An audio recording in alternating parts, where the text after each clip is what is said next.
به شما بگم آدم با گناه به بهشت نمیره، قبلش باید پاک شه. 5 مرحله داره روایات ما میگن.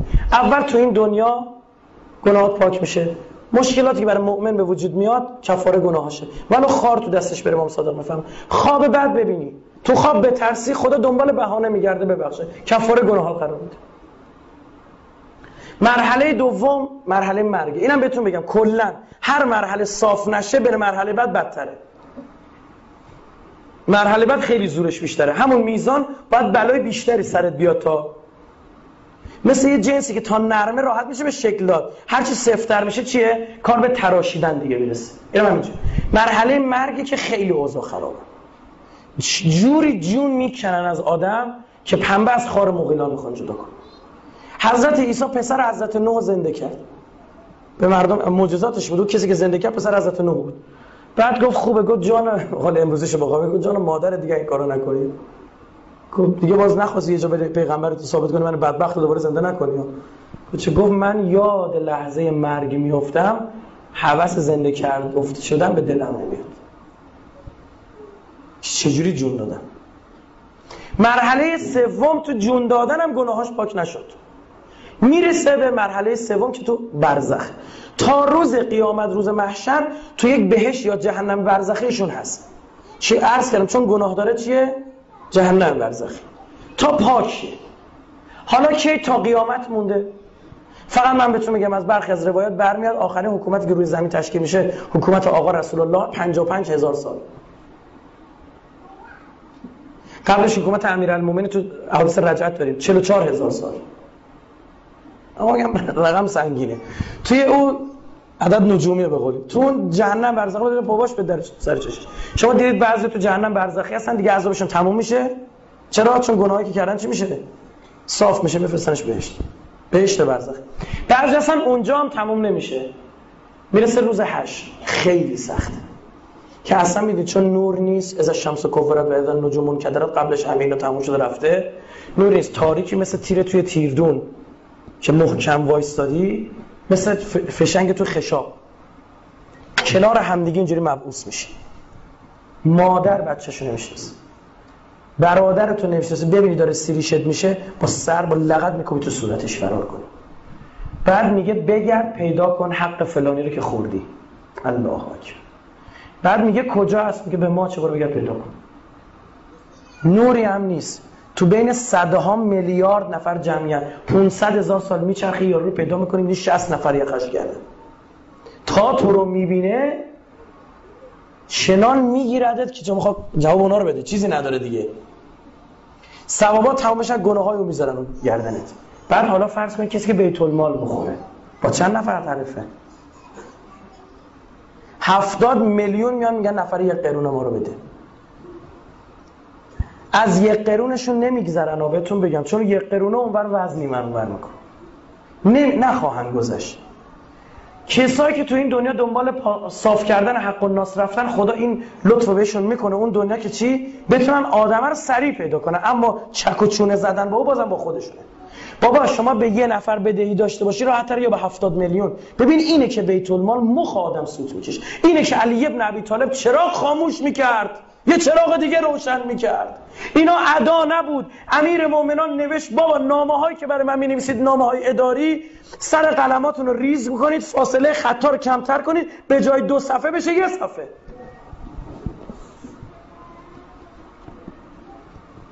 پوست میکنن. بعضیا هستن روز حشر مرحله 4 هم پاک نمیشه گناهش، میرن جهنم. حضرت فرمود چی؟ برخی از محبین ما هستن کارشون به اون طبقه بالای جهنم هم میرسه. چقدر؟ 300,000 سال. خدا اجازه شفاعت از خداست. اشتباه نکن. لا یملکون الشفاعة الا من اتخذ عند الرحمن عهدا. چی با حق الناس خوری با پدرش درآد. تن آدم میلرزه. در جامعه اسلامی میخوای به یک نفر مسئولیت بدی، باید بری منتشو بکشی، اشک بریزی، بگی تو رو خدا بیا قبول کن. او هم قبول بگی نمیکنه، میگه من دیوانم قبول کنم. مسئول در زبان عربی یعنی مورد سوال. یعنی بعضیا احتیاط میکنن موقعی که خدمتشون تمام میشه تو یه جا یه پولی میذارن میگن شاید تلفن زدیم از اینجا، شاید از خودکارش استفاده کردیم، شاید قرار بوده کولر اینقدر روشن باشه من اینقدر روشن نگاشتم، به حساب بیت المال واریز میکنن پول. بابت هزینه‌ها که تازه آمدانه نیست به وجود میاد دیگه ها، دست خود آدم که نیستش که. اوضاع سخته. اینه که سر کله میشکنن واسه نماینده مجلس شدن تو مملکت ما، نمیدونن چه پوستی قرار ازشون کنده شه. به خدا قسم اگه میدیدن اون دنیا چیکارشون میکنن، اگه روایتی که من خوندم میخوندن یه بار وقت میذاشتن، اصلا باید منت میکشید رفت خونش بیرون میکشید به نمایندهشون. 23 مگه ندید نشون داد رئیس مجلس گفت آقا بیایید رأی بدید، آقا تو رو خدا تو رأی گیری مشارکت کنید، یکی راه افتاده عوض بقیه دکمه میزنه. بعد چی میشه با اون رأی؟ چی میشه؟ هیچ 100 میلیارد از این حساب بره تو بزن. بعد چی کارش میکنه اون دنیا؟ یک جمعیت میلیاردی وایستادن ازش حق الناس میخوان. میگه 1 میلیارد کل جمعیت 70 میلیون بوده، کجا اومدی چا؟ میگه بچه‌هاشون برادر بابام برس. تو جاده داری میری شرماوره، حق الناسی بر گردن ما ایرانیاست که نمونهش نیست. جاده داری میری ترافیک شده، مخصوصا جاده شمال. گوش کن، جاده هم چیه؟ دو طرف است، از روبرو هم ماشین، مثل جاده چالوس. خب بقیه خرن، بقیه نمیفهمن، بقیه بیشعورن که تو ترافیک وایستادن دیگه ها. روبرو ماشین بگید نیست، میندازه بغل گازشو میگیره. اینا که وایستادن بیشعورن، منظور اینه دیگه، به من زرنگی ماجرا. میره جلو، از جلو هم چی داره میاد؟ ماشین داره. چی میشه؟ اونم دیگه نمیتونه بیاد، اینم دیگه نمیتونه بره. سر خریت یک نفر 7 ساعت ترافیک تو زمستون، تو سرما، 7 ساعت بنزین اضافه. میخوای برات حل و فصل کنم؟ 7 ساعت بنزین گردن اون آدمه. آدمایی که بمیرن، آدمایی که مشکل براشون پیش بیاد، تمام اینا اون دنیا حق الناس خیرشون میگیره. پوستی خواهم کرد. حق الله نیست، حق الناس. خدمت آیت الله زابلی رسیدن گفت ظرف پشت رول میشینی؟ اون موقع ماشین نداشتم. گفتم کم معمولا دوستانی که منو دعوت میکنن خودشون به ماشین برابر. گفت اگه نشستی تالا شده بی خود ترمز بزنی؟ گفتم من دیوونم بی خود ترمز بزنم. گفت حالا گفتم شاید پیش بیاد. گفت بدون اگه یه ترمز زدی پشت سر 10 نفر ترمز زدن، اون 10 نفر دنیا خیرتون میاد. برات روایت بخونم مو به تن سیخ شه، میخونم تو مو به تن سیخ شه. او دنیا مثل تیره، توی تیردون محشور میشی. تیرو مینداختن توی قوطی، تکون میخورد، یه پارچه میچپوندن کنارش، یا تیرو همیشه پر میکردن. یعنی پا به پا بود نوک تیرو کنار هم، بدن به بدن چسبیده. خب اینجوری 7 میلیارد جمعیت کره زمین نیست؟ هر روز آدم داره میمیره و هر روز بگید به دنیا میاد. جمعیتی که تا الان انسانی که آفریده شدن خیلی زیاده. واقعا رقم نجومیه. شاید داره عوض میشه، شما اینجوری متوجه نمیشید. خب میگه او دنیا همه اینا محشور میشن، چون جمعیت هم زیاده، همه کنار هم، سیخ کنار هم. قبلش هم که جسارتا شنیدید اذا الشمس کورت و اذا النجوم کدرت. نوری هم بگید نیست. تو اون هیرو بیرو، تو اون تاریکی، میگن حق الناس این نفر رو گردنت، برو بگرد پیداش کن. میخوای بچرخی، میبینی نمیتونی بچرخی، اینقدر میگه خب کجاست؟ میگه برو بگرد پیداش کن. نوری هم نیست ببینی جایی رو.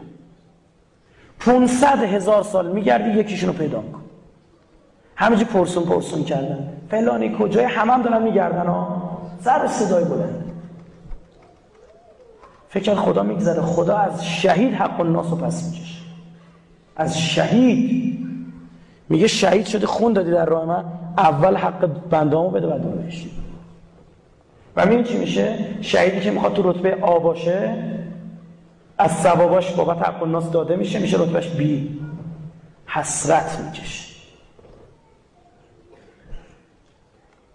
خدای ما عادله، چون شهید شد. نه یک عده خاص از شهدا رو داریم که خدا میگه حق الناسشون رو من حساب میکنم، چون ثواب اینا دیگه همینطور داره کنترل میکنه. یه چیزی اصلا اضافه. خدا میگه چقدر و اون نوع شهیدم شهیدی که حق الناسی عملا گردنش نیست، جزئیه. خدا میگه درگیر اینا نشو، یه چیزی به اینا بدید اینا برن. در مهانی. خب الله اکبر. یارو رو پیدا میکنید میبینید چندین نفر خیره اینو گرفتن، تا تو رو میبینه از خداش توجیه دیگه. آقا بده من اینو، ثوابات تموم شده باشه از گناهاش میذارن.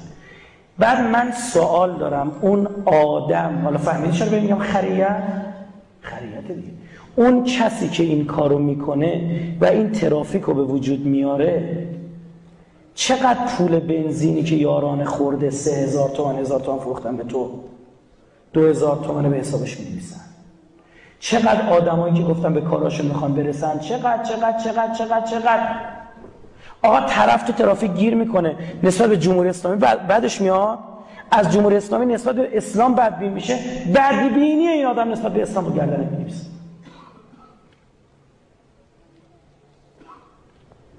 این مسلمانه.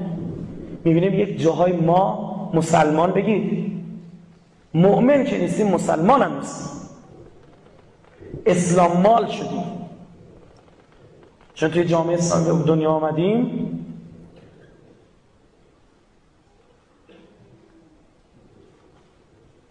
حق الناس رو میفهمیم. 2 نفر با هم تصادف میکنن، چرا میپرن توی سر کول همدیگه میپرن؟ چرا یکی آچارچرخ برمیداره، یکی قفل فرمان برمیداره، یکی تایریول برمیداره؟ ما خودمونیم آقا، مشکل خود ماییم. اینا هم کار دشمنه؟ اینا هم کار اسرائیله؟ اینا هم کار آمریکاه؟ کار خودمونه. از این بسترها استفاده شد. البته بهتون میگم کسایی که تو دنیا دنبال پاک کردن حق الناسشون هستن، خداوند متعال اون دنیا آدرس بهشون میده، اون آدمی که دنبالش میگردی اونجاست. حق الناس چیه؟ بری فقط پول مردم بدزدی؟ حق الناس شکستن دل مردم نیست. حق الناس برای اون خانومی نیستش که حالا سر صبح ماشینش خراب شد، برای همه پیش میاد، هر کی کناش رد میشه متلک میاد، وسطی ترمزه، برو پشت ماشین لباسشویی بشین، گور بابای اون افسری که به تو گواهی نامه داد، فلان و فلان و بهمان اینا. اون خانم میدونی کیه؟ اون خانم معلم بچه خودت، اون خانم پرستار فلان بیمارستانی که بعدن تو میری میگی این پرستارا طلب باباشون رو دارن، بد اخلاقن و فلانه. تو بد اخلاقی رو تزریق کردی. خارجی دین نداره یه همچین چیزی میبینه میگه can I help you؟ میتونم کمکتون کنم؟ اجازه کمکم به میدید؟ میگه نه ممنون، دست میبندم. که رفتیم اروپا مسلمون دیدیم اسلام ندیدیم، اومدیم اینجا اسلام هست مسلمون نمیبینیم.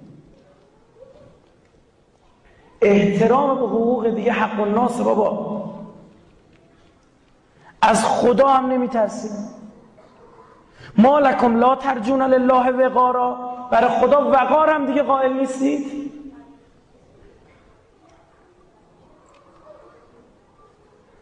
علم یعلم، نمیدونید به ان الله یرا؟ بابا دارم میبینمتون، لا مصبا، دارم میبینمتون، جلو چشم من دارید این کار میکنید.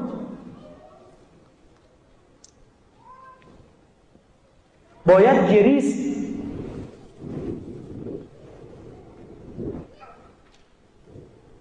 اکثریت مردم جو اصلا حرف گوش نمی کنن.